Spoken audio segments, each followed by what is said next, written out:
పేరు? నవీన్. ఏం ప్రిపేర్ అయ్యారు మీరు? Group 2, group 3. గ్రూప్ 2, గ్రూప్ 3 హ్మ్. అంటే నోటిఫికేషన్ రిలీజ్ అయిపోయి దాదాపు మనకు 2 సంవత్సరాలు అవుతుంది.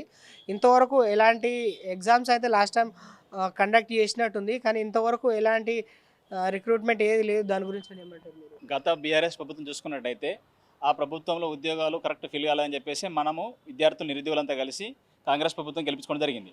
కానీ ప్రస్తుతం చూస్తున్న పరిస్థితి దృష్టి చూస్తే ఏమవుతుందంటే నిరుద్యోగులతో కూడిన ప్రభుత్వం నిరుద్యోగులపైనే ఉక్కుపాదం మోపుతుంది. నిన్న గత 2-3 రోజుల కింద చూసుకున్నట్టయితే ఉస్మానియా యూనివర్సిటీలో విద్యార్థులు ఎవరైనా ఆర్ట్స్ కాలేజ్ ముందుకు వస్తే తీసుకెళ్ళి మొత్తం వాళ్ళని ఒక గురలాగా టెర్రరిస్టులాగా వాళ్ళు ఏదో మన రాజ్యాంగానికి విరుద్ధంగా పనిచేస్తున్నారు. వాళ్ళు తీసుకుపోయి స్టేషన్లో వేసి వాళ్ళను మొత్తం లాక్బందీ పకడ్బందీగా వాళ్ళను మొత్తం నిర్బంధం గురి చేస్తారు.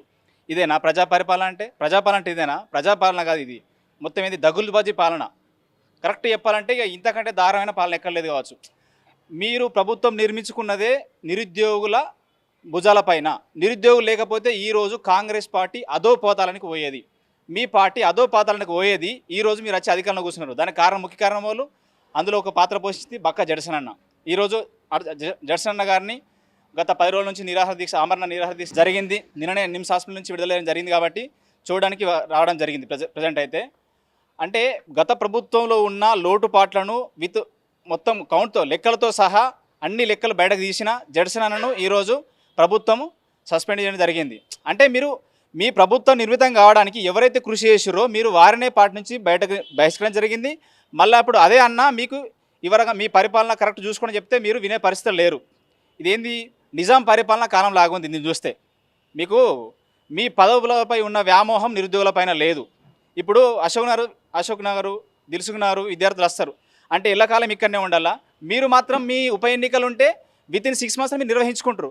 అదే ఉద్యోగాలు ఫిలప్ చేయండి బాబా అంటే సంవత్సరాల తరబడి ఒక్కసారి ఒక పోలీస్ నోటిఫికేషన్ వస్తే 4-5 years దాకా మళ్ళీ దాని జాడ పత్తా ఏముండదు. దిల్సుకున్న నుంచి పోలీస్ హస్బెండ్స్ ఎక్కువ ఉంటారు. అక్కడి నుంచి మొత్తం విద్యార్థులు ఖాళీ అయిపోతారు. అంటే మీకు మీ రాజకీయ పదవులు ముఖ్యం, నిరుద్యోగుల బాధలు ముఖ్యం కాదు. నిరుద్యోగులు ఏం సంపాదిస్తారండి? ఉద్యోగం కూడా ఎంత సంపాదిస్తారు?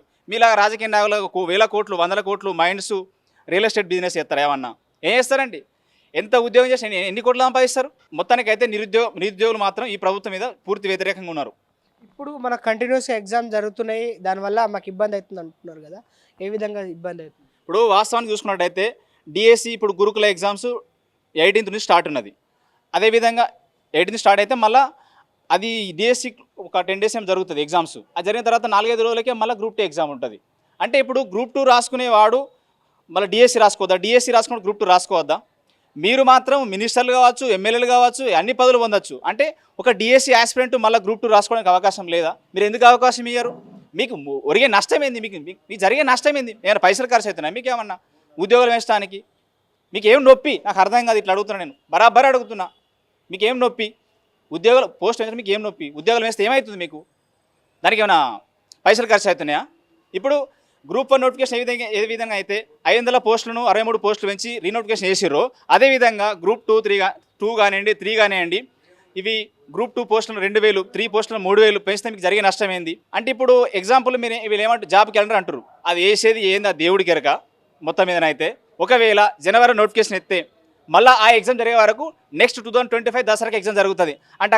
అంటే ఆ సమయం దాకా ఇక్కడనే ఉండాలి అశోక్ నగర్లో అట్టే గడిచిపోతుందా? నిరుద్యోగుల తల్లిదండ్రులు ఏమో రిచ్ కాదండి. నిరుద్యోగుల తల్లిదండ్రులు ఏం రిచ్ కాదు. మన దగ్గర ఏం కోట్ల ఆస్తులు లేవు. మీరంటే కార్లు బంగ్లాలు, మీరు మొత్తం వైఫై అంటారు. మీరు దోపిడీలు అక్రమాలన్నీ చేసి రాజకీయంలో మస్తు దర్జాగా బతికెత్తురు. నిరుద్యోగుల బతుకులు అట్లుండేవి కదా.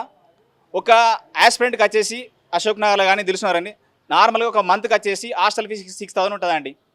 ఖర్చులు ఒక 7000. అంటే సంవత్సరం మొత్తం ఇక్కనే ఉండాలా? అన్ని ఖర్చులు ఒక 1 yearకి 1,00,000 రూపాయలు ఎక్కువ. 1,00,000 ఈజీగా అవుతుంది. మీరు ఇస్తారా? నిరుద్యోగుతున్నారు 4000 అదాటే వాయ. జాబ్ క్యాలెండర్ అన్నారు అదాటే వాయ. వచ్చిన తర్వాత ఫిబ్రవరి నోటిఫికేషన్ అవుతున్నారు అదాటే వాయ. ఏమో వీళ్ళు వచ్చిన తర్వాత గత బీఆర్ఎస్ ప్రభుత్వంలో నోటిఫికేషన్ తప్ప వీళ్ళు కొత్తగా వేసింది ఏం లేదు. మహా అంటే డిఎస్సిలో 5000 పోస్టులకు ఒక 6000 పోస్టులు యాడ్ చేసి అదొకటి యాడ్ చేసిరు. 500 పోస్టులకు 63 పోస్టులు యాడ్ చేసి ఒక గ్రూప్ 1 పోస్టులు అవొకటి పెంచారు అంతే. అంతకు మించి వీళ్ళు వేసింది ఏం లేదు. నాకు ఇంకొక విషయం చెప్పదలుచుకున్నా. 2,67,000 ఉద్యోగాలు ఉన్నాయి. ఓకే, ఈ 2000 పోస్టులు గ్రూప్ 2, 3000 పోస్టులు గ్రూప్ 3 ఈ ఉద్యోగాలను ఇలా కలిపితే మిగిలిన ఆల్మోస్ట్ 2,50,000 ఉద్యోగాలు ఉంటాయిగా.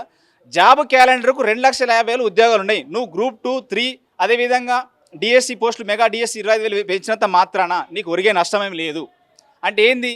ఆ ప్రభుత్వం వేసింది మేము దాన్ని ఎందుకు కంటిన్యూ చేయాలి, మేము సపరేట్ మా ప్రభుత్వం ఎక్స్పోజ్ కావాలి, మేము వేసినట్టు తెలియాలని చెప్పేసి మీరు కొత్త నోటిఫికేషన్ ట్రై చేస్తారు. వేయండి. ఇప్పుడు ఎవరు వద్దన్నారు? మీరు ఇప్పుడున్న present group 2, group 3, group 1, DSC ఈ పోస్టులను పెంచిన తర్వాత మీకు ఆల్మోస్ట్ 1,40,000 పోస్టులు మిగులుతాయి. డిఎస్సి 25,000 పోస్టులు అంటే ఇప్పుడు ఆల్మోస్ట్ 11,000 ఉన్నాయి. ఇంకొక అవి ఒక 14,000, అదేవిధంగా 2,000, 3,000 అన్నీ కలిపినా కానీ ఒక 17,000, 18,000 అప్రాక్సిమేట్లీ అవుతున్నాయి. అంతే. మిగిలిన 1,40,000 పోస్ట్ అయితే జాబ్ క్యాలెండర్ వేసుకోవచ్చు కదా. మీకు ఇప్పుడు గ్రూప్ 2, 3 పోస్టులు అదేవిధంగా డిఎస్సి పోస్టులు పెంచడం మీకు ఒరిగే నష్టం ఏంది? మీకు ఏం నొప్పి అవుతుంది?